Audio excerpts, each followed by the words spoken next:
All right, Greg, we are recording, so we're going to go ahead and jump in. Hey, everyone, we got a good one today. So, Greg, today I want to talk about some of the scientific principles behind what we teach, without getting it too sciency. And the reason being, we have our own process and method that we talk about, especially on the podcast and in class. And then people, a lot of times we get questions about like, whoa, well, where are you citing this from? Or where is it? And it's like, well, hey, this has like been standardized, well-known areas of study for a really long time. And we're taking the fundamentals of it and applying it. And even though we stick to the science, we don't always get into every single, nuanced area, meaning we don't state it explicitly, right? They're not always front and center in class or in podcasts because why? Right.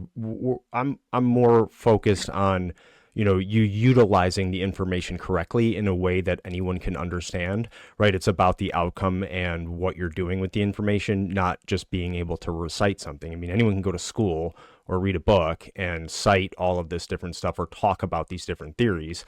And that's just absolutely not helpful in the application of it. Like we know it, or we have to understand it because we're teaching it in our way. Right. So we know where it comes from, but that's not the important part of what we get into. And that's why we do a lot of the storytelling, because that's obviously easier to learn and remember. It's the oldest way to learn, but they're not always sort of front and center. And then what I see a lot is then now, especially on social media, LinkedIn and Instagram and all this stuff, is like people talking about these different scientific principles. And it's like, oh, okay, great. Like you read a book and you Yep. studied this. That's awesome. But so what?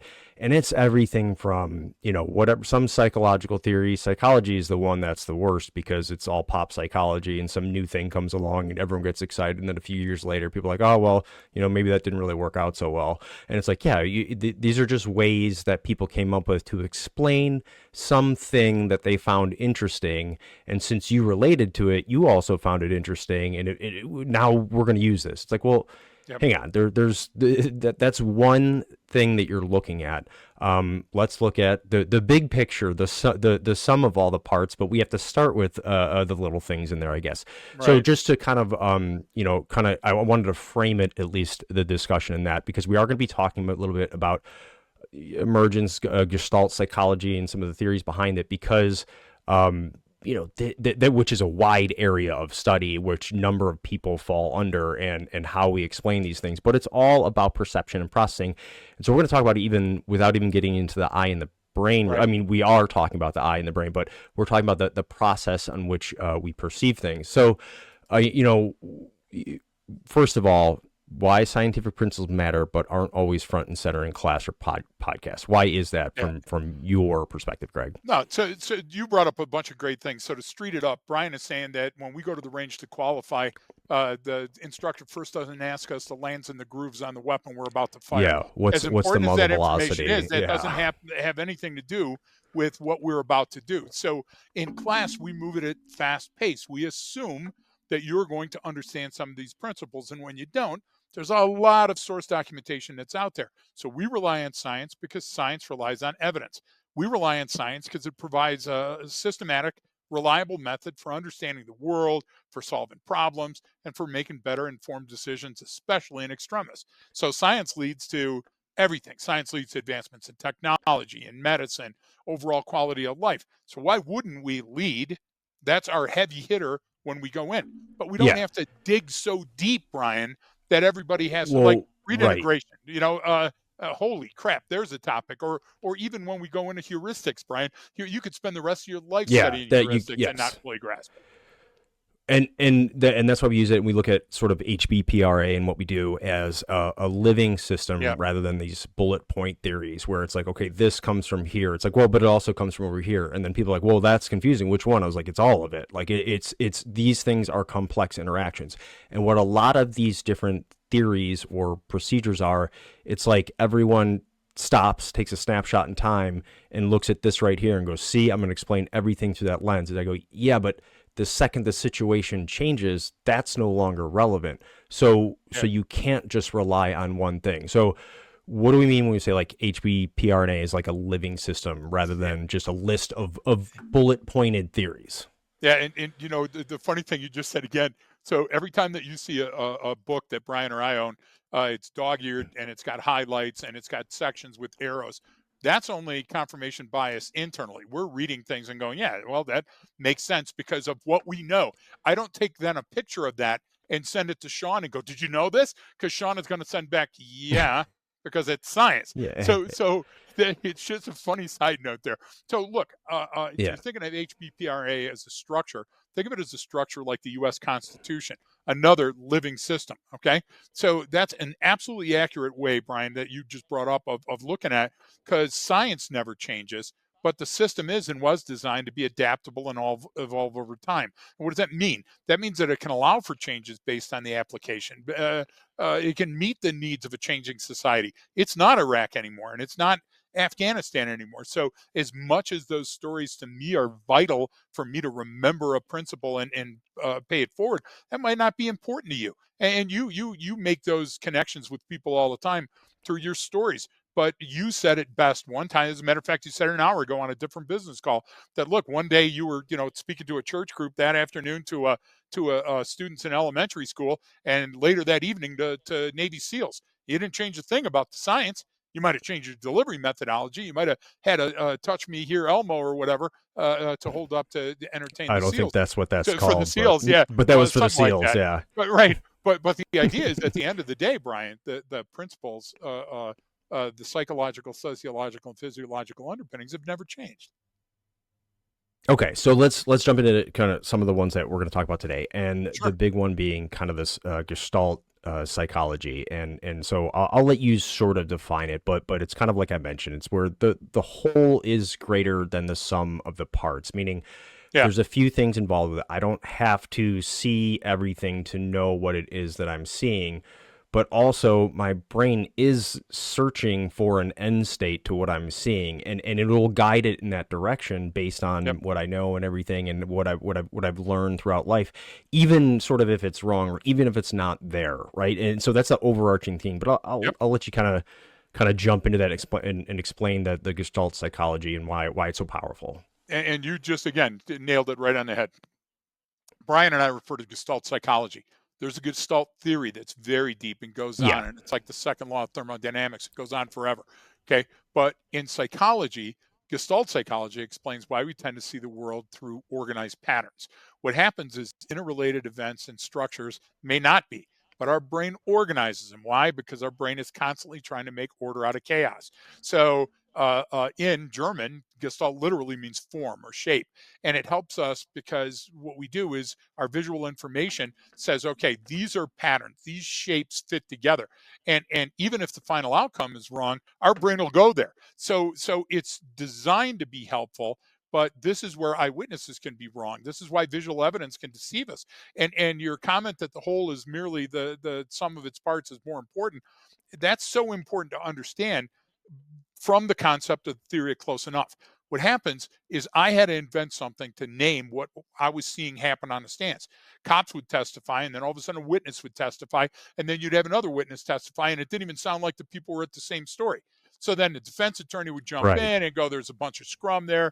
This is obviously means that they're lying. And I would go, no, it's a theory of close enough. Your brain tends to group things together, whether they fit together or not. So the other problem is that you anticipate certain things being in an environment, so the thing you saw fits that pattern. So therefore, you have to deconstruct your memory. You have to deconstruct what you saw to make sure you're actually seeing what you thought, because they didn't conduct a detailed investigation. They merely grouped things together under stress, and the untrained mind believes what it thinks. It believes what it expects, not what it sees.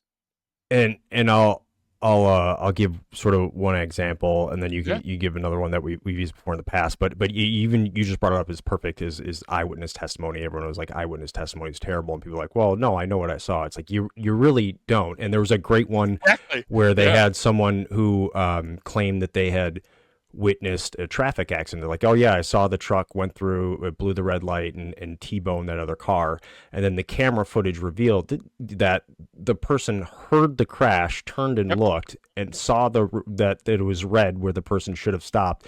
And their brain created that entire story, which was the actual story. It was what actually happened, but they didn't actually Exactly. see the events take place. But they didn't know that. They literally said, "Well, yeah, I did it." My brain went, "Oh wow, I just watched this truck run into it." It's like even though you were like a quarter or half a second behind, you just heard the noise and then oriented in that direction, and your brain said, "Okay, I know what happened here." Now it was absolutely correct, but they didn't actually see the accident. You know what I'm saying? Precisely. Like, I Yeah, mean, they that's how do. powerful this stuff is because we have to make that order out of chaos. So I Yeah, know yeah. you've got some, Well, you remember noticing back those sub. the early days of Combat Hunter was me bouncing around, wearing my shitty Walmart jacket and my untucked pants, and I was probably hitting you up before a pre-deployment somewhere at some base on one of the coasts. That was just the norm, or in country in a Connex wearing a amazingly large one-piece fire retardant marine bodysuit in tan color that did not look very good on me at all. And what happened is I would show pictures that I took. You know that I take a lot of pictures and tell a lot of stories. So I would show a picture of a hair dryer, the same exact hair dryer in every photo. But the first hair dryer would be on the counter in the bathroom of a hotel. Everybody knows the blue Formica counter mirror in the background, and everybody immediately could associate that. Well, now have that in your mind right now and set it to your left. Well, then the next photo that I would take is a photo of the same exact hair dryer, but it's partially revealed under the passenger side of the car seat. Now, the people that I showed that to on the right-hand side, where it's partially concealed by the car seat, all said gun. And everybody that saw the hotel bathroom all said, guess what? Hair dryer. Okay, now let's take that further and take the hair dryer photo from the left. And instead of on the right having a gun, what we did is we put it in a wood shop up there with some, clamps and saw and some different things. And guess what they Yep, said? They said it's a drill. drill. So the idea is that priming is so strong in your brain, and guess what? The theory of close enough comes up, and so you have Gestalt literally says we can't be comfortable with a missing piece of the puzzle. So I have to make Right. sense of what I'm seeing in this situation, so my brain helps. But what we're saying from the very basic of this conversation is sometimes that brain is unhelpful because the information it provides you get fixated on. It might not be the truth, Brian. That's the key. Well, and you brought up is which is why we always talk about when we get into like baseline plus anomalous decision. It's like that Yeah. context, that baseline is the most important part to fully understand because that shapes every single Everything perception you have. afterwards. And you just gave two Exactly. perfect examples, like okay, here on a I remember like the slightly blurry photos, you just blur it out a Yep. little bit, right? It's like okay, that's a hair dryer at a hotel. Okay, that's a drill on a workbench. Like, oh Yep. wait, that's like a little submachine, a little Uzi or something like that. Yep. And this, when I put it next to other weapons, and it's like but to your brain, it says what should fit here. Yep. Okay, this is cognitively close enough, and that's why we use the theory of close enough, which is why it's so important about understanding that context and where you're starting that from. This is, Exactly. again, we've never really talked about this one a lot, the gestalt, but this is where a lot of this stuff comes from. And it's a complex interaction between your eye and your brain, your visual cortex, your memory, the context, the environmental indicators and cues that you're getting, your mood that day, Yep. how nervous or scared you are, how happy or excited you are. I mean, there's so much. Your emotional state really plays into it as well.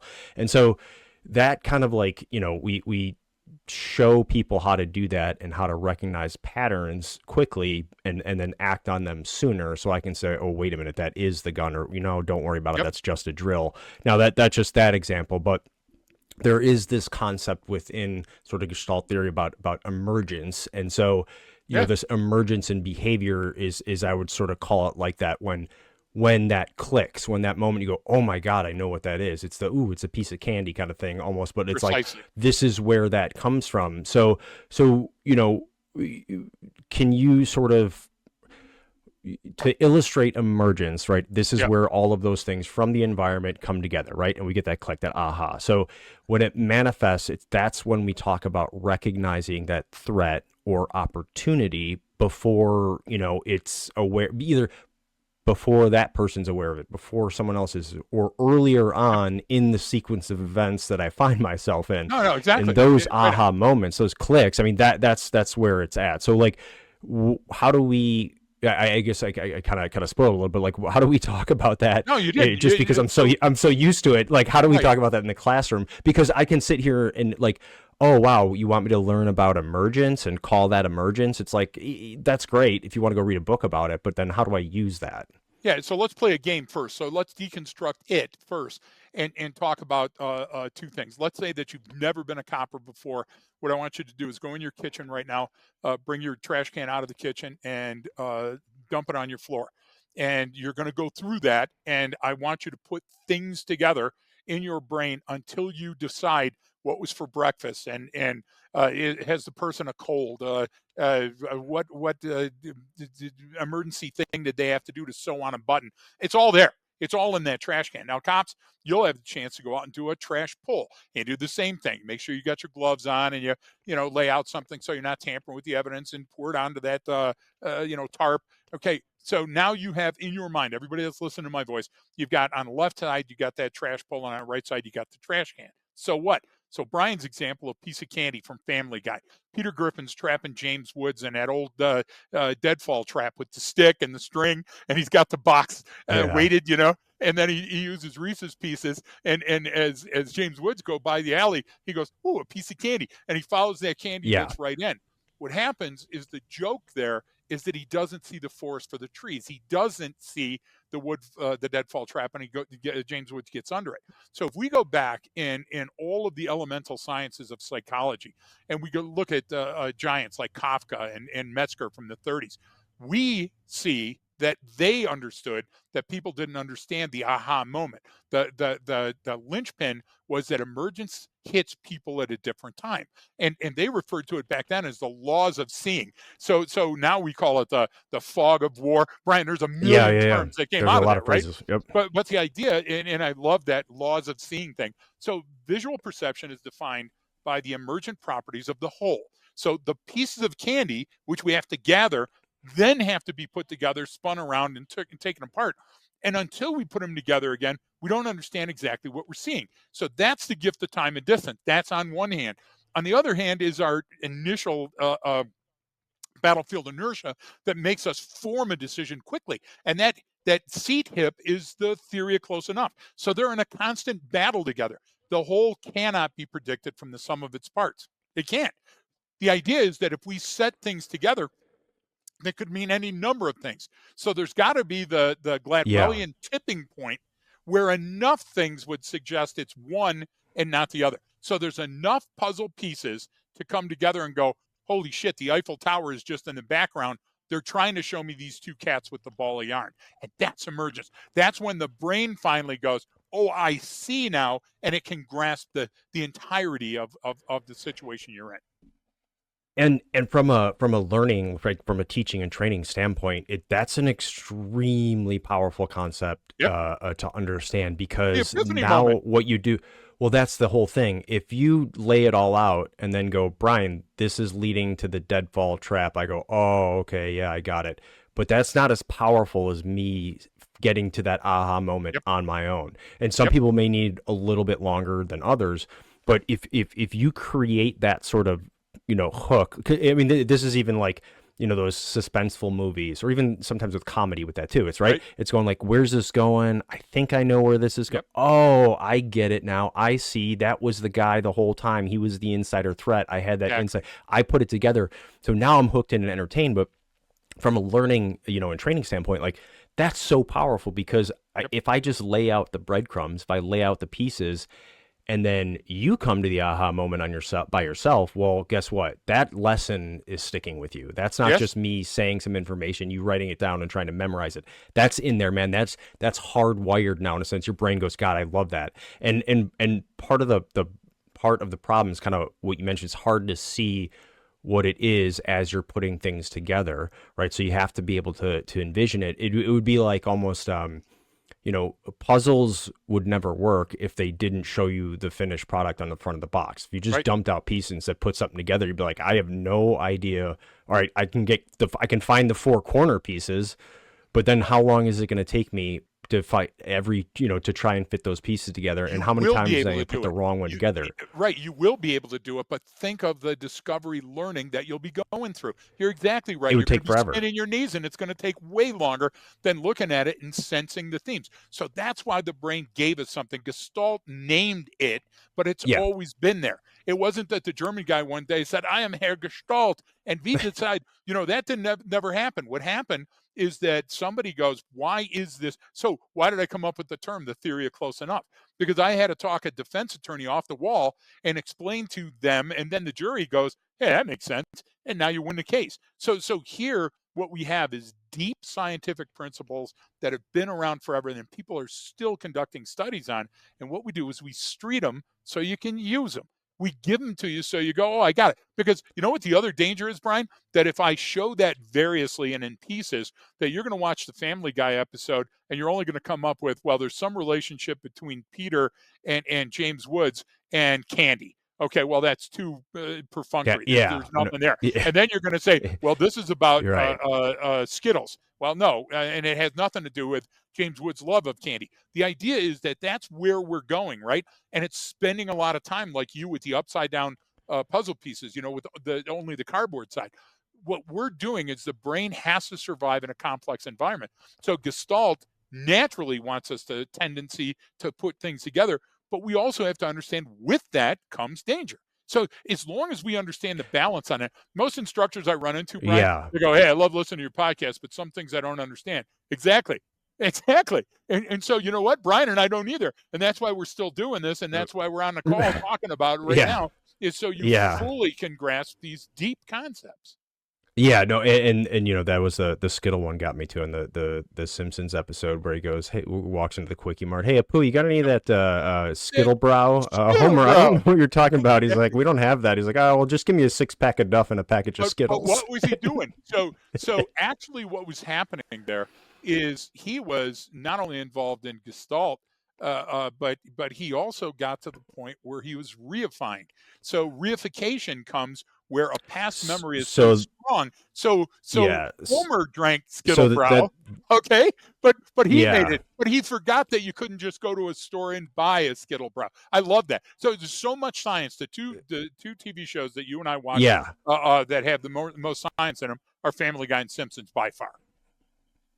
Yeah, well, you brought up sort of the kind of the next part, the reification, the filling in the gaps, right?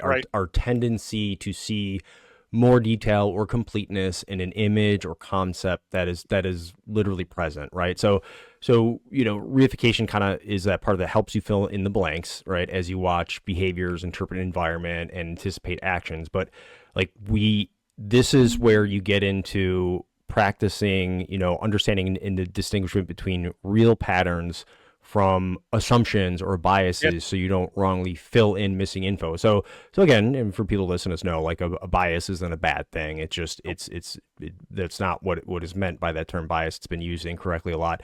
Really, really subject matter experts and people who are really good at what they do create and form these really great biases that allow them to make quick, fast, intuitive decisions. However, right, we can still fall into that trap as, oh, I've seen this before, I know where this goes, and it could be wrong. So we have to balance it out, but that's actually kind of part of reification. So maybe you could kind of explain that concept for everyone. Yeah, so let's take a history lesson again, because I love historical perspective. So when I got into these ethos arguments on the stand, or working with attorneys, and they never really understood, like they'd be great at the law, but they never had a street application, or you'd be great on the street, but you didn't understand there's not a law for that. It doesn't work that way. And so there was turbidity. So this turmoil, I tried to end by saying, hey, look, your confirmation bias is that you'll tend to go out there and look for evidence that supports your theory.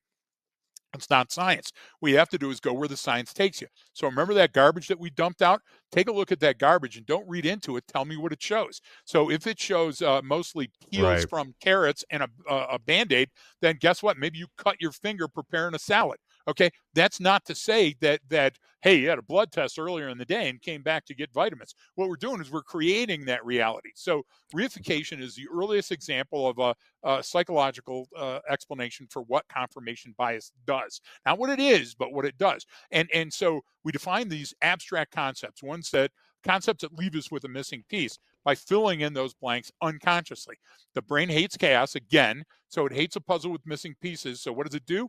It forms something that's close enough, and even if it has to push a little bit, it'll push that in. And that's why we say stuff like don't put a round peg in a square hole. Because when you're Right. faced with that conundrum, when you're faced with that mystery, your brain is going to fill in that missing information with things that you've experienced, or things that you think, or things that you know, or what you anticipated. You primed yourself to believe was going to be there. I expect this at a crime scene, so I'm going to add it, Brian. And guess what? Those facets of emergence can be harmful or dangerous. The two things that we hold very, very important to us when we come to your zone and give you training is the Hoberman sphere, thinking of a thing in 360 before you get there, and the Jack in the Box. Nobody wants a surprise, so we'll tend as humans to fill in missing bits of information, even if it's patently and blatantly wrong.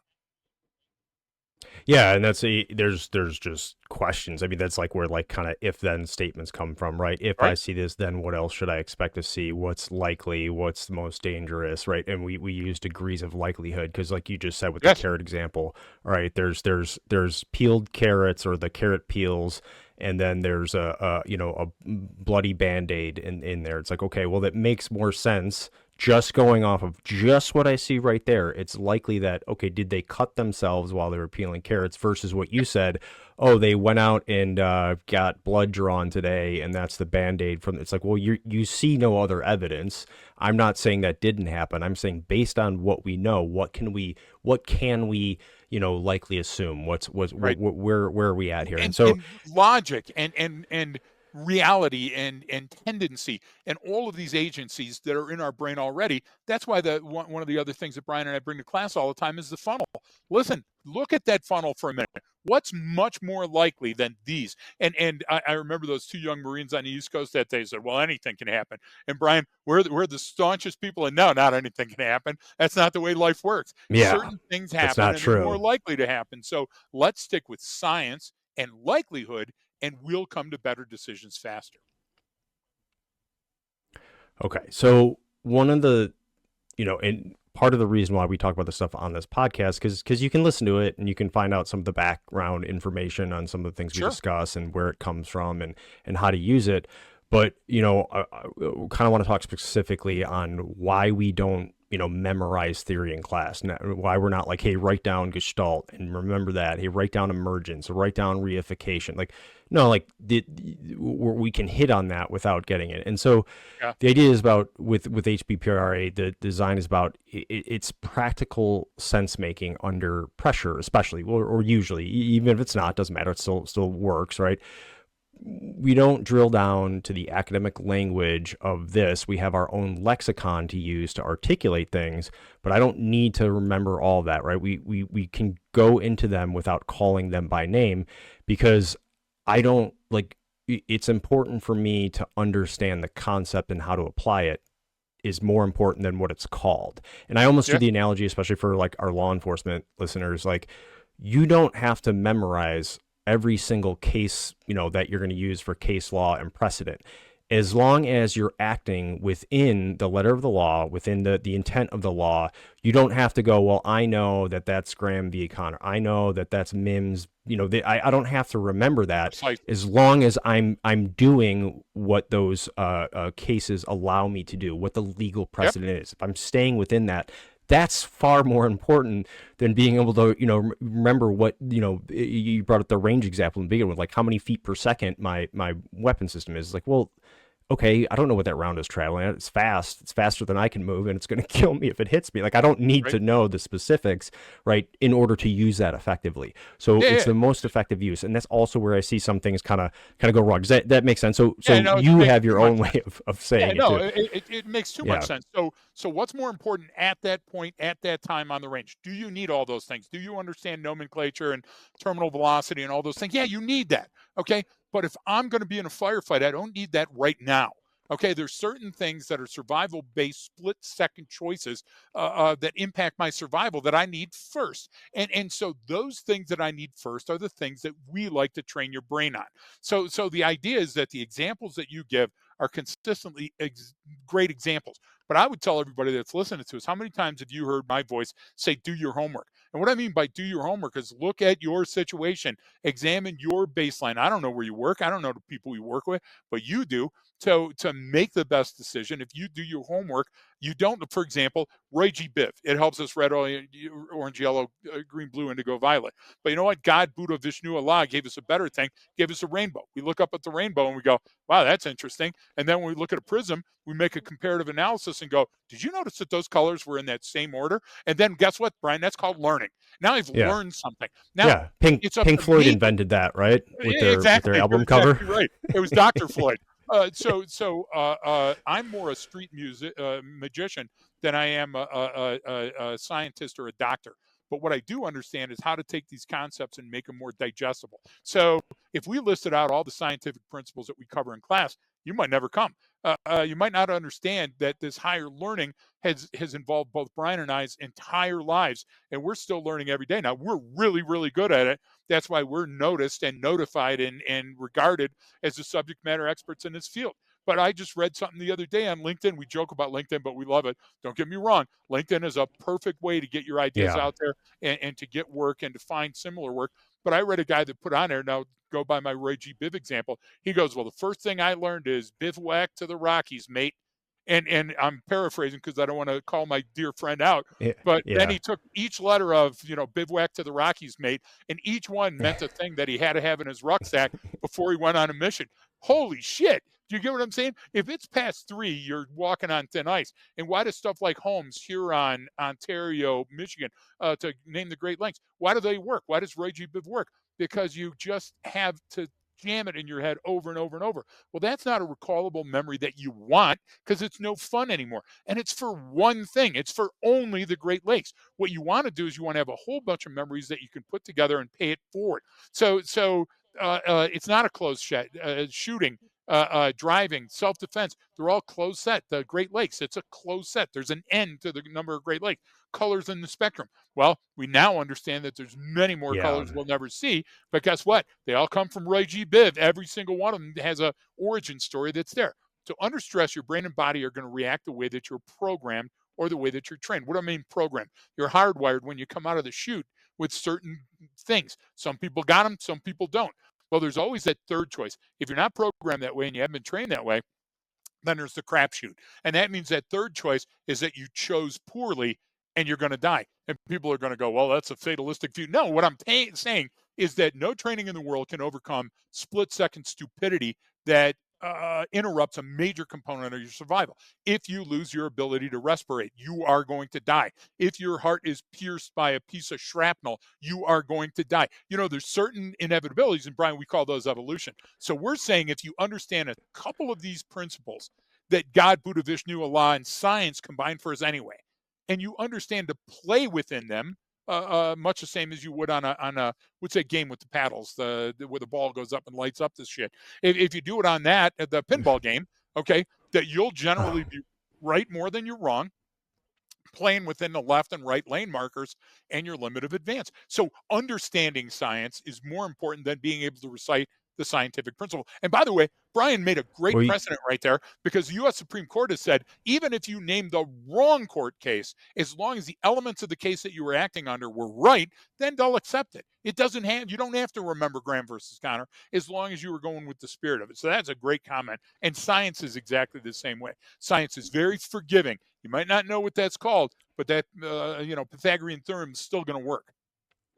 And your analogy of the visible light spectrum, right? Roy G. Biv is a great one because at a certain point in the history of the world, that's all we thought existed. We only thought there was red, orange, yellow, green, blue, indigo, violet. Well, it turns out, and we found out later on, well, there's something called infrared that we can't see, but we can if I have if I have the right tool. And there's something actually called ultraviolet. And you know what? Then there's other parts out there too that we can see or we can't see, but we know exist. And then, light itself is actually, it acts as like a wave and a particle. And then it's so as things develop, there's more and more. But here's but my point is too, it's all in this, not in the class, because we don't have time in the class to go through every one of those things. So we had to put it somewhere. So, right? but my point of that though is what still stands. Well, and that Yep. I can see every day. Well, Roy G. Biv, and that stood the test of time. And Yep. maybe we'll find out that light doesn't act that way when we get a different type of a sensor for it. So it's reinforcing what I mean by this is that when we But science glam is onto these adaptable. different things Exactly. that pop Exactly. up, it's going to continue to evolve. So we're working with what we know today. Might there be something better out there? Sure. Yep. Maybe 10, 20, 50,000 years from now. I don't know, and neither do you. You know what I'm saying? It's like we No, the don't know great thing where about that's going to science go. is that science will adapt to it. Like Brian, one of the things. Let's go back to what our friends teach all the time. They teach shooting, and now it's the whatever type of sight that the guns have. Where Yeah, I don't so even know red because I dot still use sight. Yeah. iron sights. The red dot. That's Yeah. it. And there's whole agencies are going to that and everything else. So I'm really good with my iron sight. So I stick with what I know, and I hate change because I'm a human. Do you get what I'm trying to say? Now, does that mean that I can't spar with you? Does that mean I can't have these discussions with you or work the road or defend my family? No, because I can take a long time to glam onto that as long as I understand the science behind it. And that's the key. I don't have to make some paradigm shifting, life altering change as long as I understand that gravity exists and that gravity will pull. Centrifugal force and centrifugal force are important to me. And those type of things are much. And guess what? Before Roy G. Biv, that Ugluk and Mukhtar were staring at the sun, Brian, and they knew there was something there. They just Yeah. didn't know how to name it. They It's knew there was something always been there. there. Yep, Yeah. always been there. It's always been there. Just someone is with everything we're talking about, and then someone comes along and says, "Well, I'm going to name it this," and then if Yep, it's good enough and and enough people adopt it, it sticks around, and then someone else comes in and goes, "Well, it's more like this," and then maybe that theory sticks around for a couple of years, and they go back. It was back even when I was doing different work for academic work, and I was like, well, I was using Yerk Stotson from a hundred yep, and something years ago, and they're like, yep. well, you should really be using kind of newer stuff, and I was like, but why? These guys nailed it 100 years ago, and it's still Solid. just as relevant today as it Yep, is. It's like, well, yeah, but there's better. I was like, but is there? Because this is where it comes from. So, yep, then how? I'll sort of ask you, but we oversimplify it. It's not oversimplified. It's actually very complex, but it's seemingly oversimplified, or people don't understand the significance of it when we use practical frameworks, right? We talk about things that are incongruent or anomalies, but yep. coming down to like when we say, hey, baseline plus anomaly equals decision, and people go, oh, okay, got it. It's like, but do you though? Do you? Because this That's is where so true. everything lies at. And so, you know what I mean? It's almost like Yep, no, but so what does like gestalt and emergence and yep. reification, like what does that have to do with baseline plus anomaly equals decision? Yeah. So the idea is that stories are the best teaching tool. So let me give you an example, and then you deduce from that or induce what you need. So Iraq, kinetic Iraq, during the time I was hired to make our soldiers safer, Air Force soldiers, Marines safer in that environment because they were getting killed by two things, and the two things that were the number one things on their list were snipers at that time and IEDs, homemade Hmm. devices with things that would blow up. So first, to find Bombs. the type of people, bombs, yeah, people said, "Well, we need this surveillance technology, and we need that." And this is before I even knew what a GBOS was and stuff. And so, what we did to find the perpetrators in a certain area is we hosted a Christmas in July. Now in Detroit, we do that by parking a truck, and in the back of the truck, we have Well, a TV let's say, box wait, and a first you guys yeah. explain a Christmas in So, July. so, Yeah. so let me explain it very briefly. So you see this truck that's broken down on the side of the road. And inside the back of the truck, where I'm sitting in the shade trying to call the wrecker, you see the boxes for the plasma TV and for the this and that and the other. And the boxes are all empty. There's a couple of rocks in them to give them some weight. And what I do is I stay on the phone and I walk away from the truck like I'm going to the local gas station, and I leave the truck. Now, Brian, what's happening there is I've created opportunity. And now a normal person would go, hey, I'll keep an eye on his truck, and if anybody messes with it, I'll call 911. But those criminal elements in our society will look and go, woohoo, piece of candy, free TV.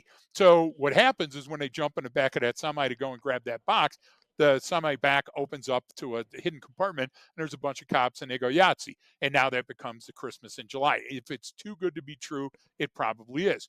So all I did is take that same thing that we had done on Detroit streets many years and say, okay, who's got a shoebox? We took the shoebox, a toilet paper roll on the end of the shoebox, and then a shoelace hanging from the back of the shoebox, and we made a security camera. Understanding the theory of close enough, reification and gestalt allowed me to duct tape that to a pole and have people come by and try to destroy it thinking it was a surveillance camera. It wasn't. It wasn't even close to that, but it was close enough. So you can use Harry Potter's magic wand for good or evil. It's up to you. Same thing, spilling into a place that looked like a butcher shop because it had a drain in the floor and it was covered with blood, but then trying to figure out why are they keeping all these VHS tapes and why is there a tripod there and all the other things, and figuring out that's where they were doing the brothers, Al and Joe Kaida, were doing all their beheading videos.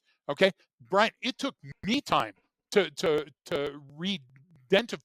I had to conduct a reification and a redenigration in my brain to figure out why would these things be here well before I watched the VHS tape. And now I was able to come back, fly back before my next deployment and teach Marines about that. Hey, if it looks like this, guess what? Jack in the box moment, do the Hoberman 360. Afghanistan, we're sitting at an ECP and watching all day long on binos. And all I'm seeing is these pink prayer clocks coming across from Pakistan into Afghanistan. And so finally I go, I can't be on a binos anymore. So I walk down and I grab one of the prayer clocks. And you know what it had? It had a 10-foot extension cord on the back of it, Brian. And I look and I go, okay, they must not have a lot of power, or they must have to have that prayer clock running outside to the generator. So I asked a couple of people some questions, and they go, no, just like your house, our clock is close to the outlet. And I was thinking, why would they have, holy smokes, they're smuggling in the copper wire so they can use them on the bombs. So, Brian, a clever hood, a clever criminal on the street has to use unconventional means to fool me because I'm on the lookout. So I have to have that trapdoor in the semi to hide the illegal. I have to have a compartment in my vehicle to hide the cocaine. Well, it's no different. So I could go on all day with examples. So those Yeah. examples were how I learned. So what did I do? I turned them into teachable moments for the Marines by doing two things. One, in class, I would show them those theories by showing them certain videos or photos that I recreated. Then I would take them out behind the place that we were teaching and hide an RPG by just using a couple of simple devices in the backyard and putting it with things that didn't belong with, like with a shovel and a hoe. You get what I'm trying to say? And then put the observer out there holding another shovel, but you know what? Nobody's digging, nobody's harvesting. And then what would happen is once your brain came to that epiphany moment and it had the aha, you would never forget it. And guess what? Immediately those units in Yeah. combat were spotting those snipers and those trigger men and those dangers. And that's also why we, have things like we call things urban masking and social camouflage and street tools, right? That's a better name and it's more real. And I can come up with my own examples, then go, hey, Greg, give me some examples of reification that you've seen. Yep. It's like, well, shit, hang on. This is kind of a complex thing. What do you mean? It's like, no. It's got a little emergence and a little before. Reification with the reintegration. Yeah. And the next thing you know, you're sitting there, I don't have enough yellow pads. Exactly. Yeah, so it's like it's a keep it simple. I have to, the way my brain categorizes things and the context in which I see them and how they're laid out, and it creates a story, and so that story has to make sense to my brain. So it will force it to make sense no matter what. Whether I'm right, wrong, indifferent, doesn't matter. Like it's going. I'm not walking away without knowing the ending of the story. I have to know it. Otherwise, I can't handle it. So let me take you back to that example and give you one more. Okay, so we've got the garbage piled up in our living room if we're not a copper, and if we're a copper, we've got the dumpster tipped over, and we're out there with the flashlights, we're taking looks at stuff. Okay, you and I had set up for the years that we worked together, and before, when you first met me, you saw this example. I took a simple photo, turned it into a video of a traffic stop, and had the copper walking up on a vehicle. And I stopped the tape before anything else, and I say, give me a number of things that you notice. And people are yelling stuff at the screen. You were one of those young Marines yelling stuff at the screen. And when I got to a point, I let some stuff hang in the air, and I said, what's the matter with this? And I pointed to the rear of the car, and the brake lights were on. Well, guess what? If your foot's on the brake and the brake lights are on, Brian, that means something. And nobody was seeing what it meant, specifically the cop. And that meant that the person might be ready to drive away. So once that epiphany moment hit in that class, Those Marines were onto that. And then the next few pieces of candy that we put on the floor of the carpet in front of them were easier for them to pick up and assume what was going to happen next, to think about the process. And that's advanced critical thinking, being able to throw those items around from that garbage and say, these are the most likely. Now, these are the things I don't know, and they become my unknowns. So I have a pile of knowns, I have a pile of unknowns, and guess what I have if I have an unknown? I get an extra set of eyes on it, I take more time, or I get behind cover. I mean, there's so few things that I have to think about now, and that's survival-based thinking. Everybody thinks survival-based thinking is what you eat and, flipping the tire and having the fastest gun draw. Yeah, that's all important. I agree, and stick to that because you're really good at that. But let us handle the critical thinking stuff and how your brain works in those dynamic situations. Yeah, and then the biggest, well, not the biggest, one of the issues with this, and even with like the theory of close enough, what we talked to, and that intuitive decision making, and seeing a pattern, Mhm. emerge from a few simple cues or clues or things that I'm picking up on in my environment is one of the things that I hear too. It's then people have that hard time going, well, I think this is it, but I may be wrong. Or Yeah, people go, I know what this is, and it's that, and they are wrong, right? So there's either that the hard part then too is sort of this avoiding pitfalls, an ethical dimension, and I think you tell me. I would say the best way to answer that is to guard against snap judgments or incorrect, faulty biases. Right? Is that it's more about that contextually based process of doing it, right? I have to have a way to look at it. I have to understand and sort of try to see what that front of the puzzle, box would look like, even though I haven't seen it yet and I've got the pieces laid out to me. Because yep. there's only so many possibilities. It's like, okay, I see some whiskers and an ear. Okay, that's a cat. So it's a scene involving a cat. What could possibly be involved in that? And then I can start to kind of put it together from there, if that makes sense. Because that's one of the biggest things I see is either a failure to act because it's like, well, I don't want to be wrong because I don't really, maybe I'm not as confident in my observation, or an overreaction like, yeah, dude, I've seen it before. I've seen everything there is. I know what it is, right? And they're both equally as dangerous, I would say, right? The failure I to act agree. or overreacting. So it's like that's one of the toughest that's one of the toughest things with any of this, with any observation and predictive analysis, right? Is that fear of being wrong or fear of being too right. You know what I mean? Where 100 times that would be correct, but in this situation it's different. Well, why is it? So how can I understand this better, or what do I do to avoid some of that? Yeah, so stay away from the more study is necessary mentality because that's for academics, that's for scientific principles, and every one of your friends will hate you. But conduct experiments all the time.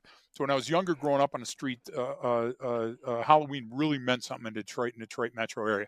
Yeah, Devil's Night before, which I won't go into, but there was a lot of smoke and arson and death and mayhem. And then the night of Halloween. So what I saw when I was a kid and growing up from being a kid to an adult is that kids would have a mask that had Dracula or Frankenstein or some zombie character or something else, and they would have it on their face.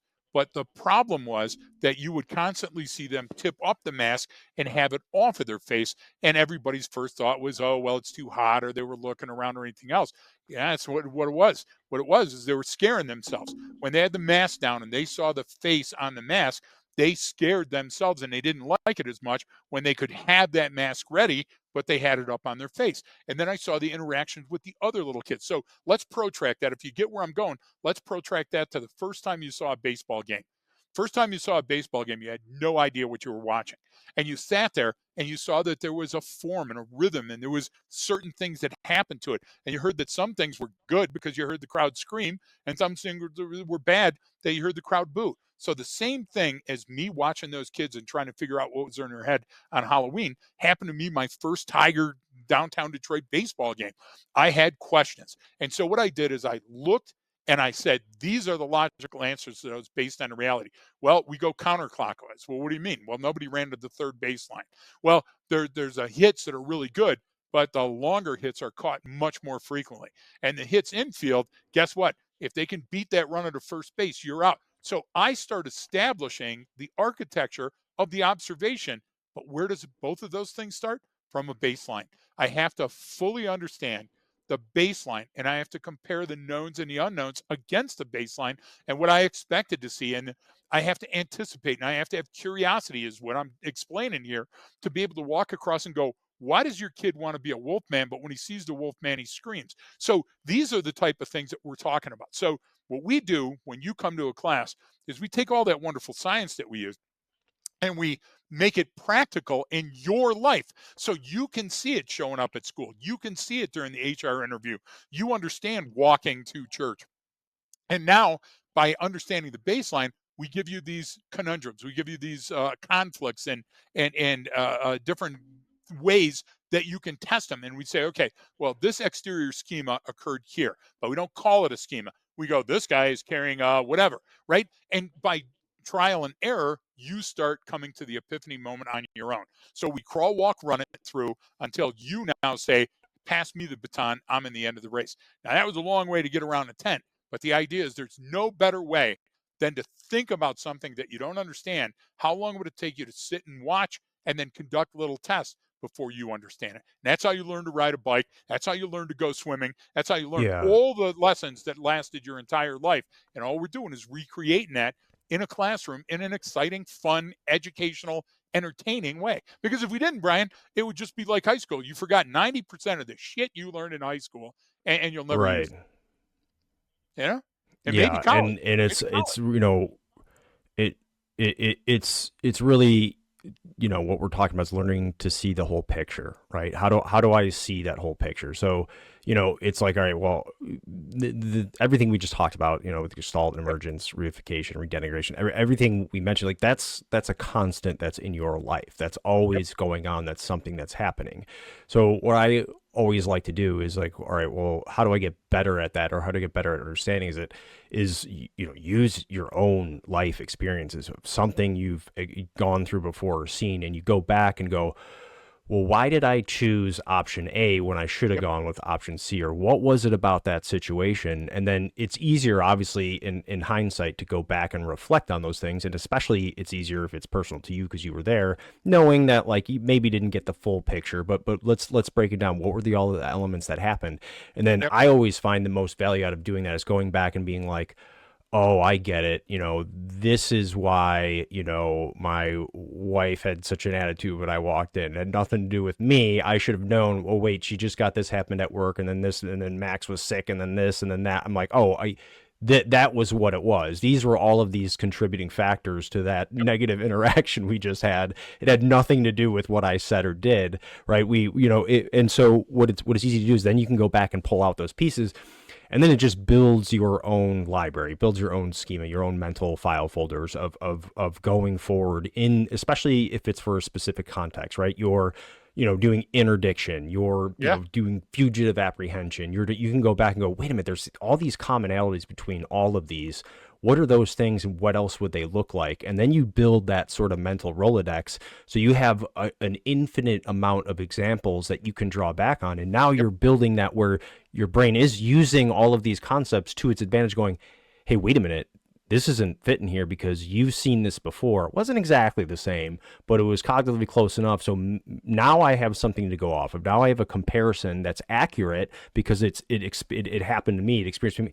It actually was something that I occurred with in a situation I was in. So I can draw from those experiences and go, well, yeah, how is this the same? How is this different? What else should I expect to see from that? I knew what the outcome was there, and that was bad, or I knew what the outcome was there and was really good. So how do I mirror that, or what similarities can I draw from to get me to a more reasonable conclusion? Just seeing the whole picture. Is that, I don't know if yeah. that kind of Yeah, it's spot makes on. sense, but And so let me throw this at you. We don't ever we use behavior, and we use human behavior in interaction with the baseline. We never use race or religion or ideological differences or those type of patterns. And when we do use context, context is relative because context gives us a way to take a look at a situation and go, well, there's something I didn't understand. So way, like, for example, I'll give you this example. It's much easier for me to tell stories. I'm getting older and I'm forgetting that sometimes it's easier just to give you a practical example.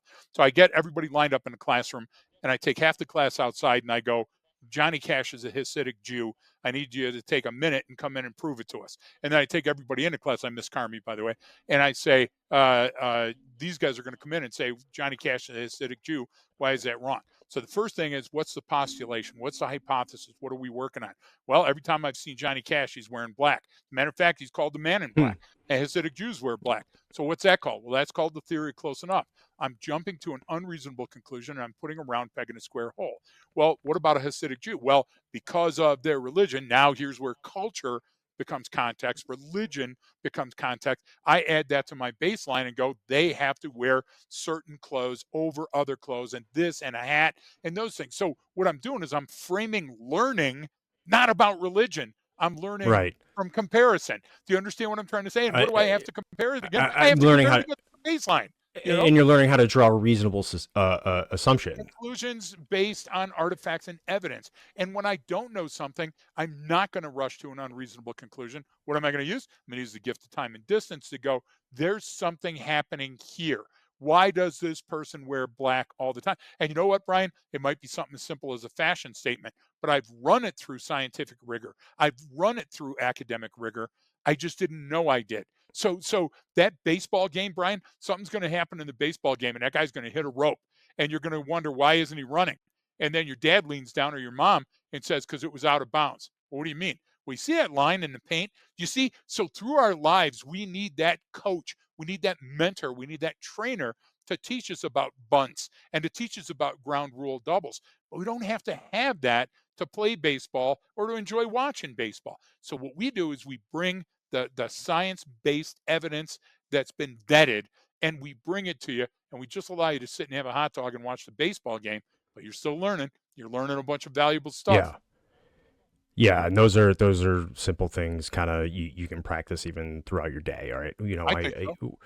What are the pre-event indicators I see to what when the insurgent comes home from school, it's different when she comes Yep. right up to me versus when she goes straight to her room or something. Or when they do this, what are those things that tend to show that I So know where this is going? this is where you become the genius and take over the entire company and corporation because you don't need me anymore. What's it look like around your company before lunch? What's Yeah. it look like before Jim and Tammy take their smoke break? Give me the pre-event indications that you see so you can tell 15 minutes before that you're 15 minutes out from whatever it is. The Olsons are going on vacation. Prove it. Show me those things. And Brian, those artifacts and evidence abound. They're there every single day. But we don't understand is we don't understand how to increase the likelihood by using a scientific methodology of comparing them against knowns and unknowns and a baseline to determine what's relevant and what's more likely than not. And all we got to do is make better decisions. We don't have to make the best decision. Many times we'll never get to that. We won't have the Yeah, time. you there Okay. there's well, that's the thing. It's what, there is no best decision, right? I Right. look at it as what's the best decision now or what's good enough because that's Yep. a win over time. Though that's a huge win. I mean, you don't have to knock out of the park. You're looking at singles and doubles Back to and baseball, you got to over get on base, time. don't you? Yeah. So Well, that signal. you got me on the baseball one. So, Yeah, exactly. um, Now I want a yeah, hot dog.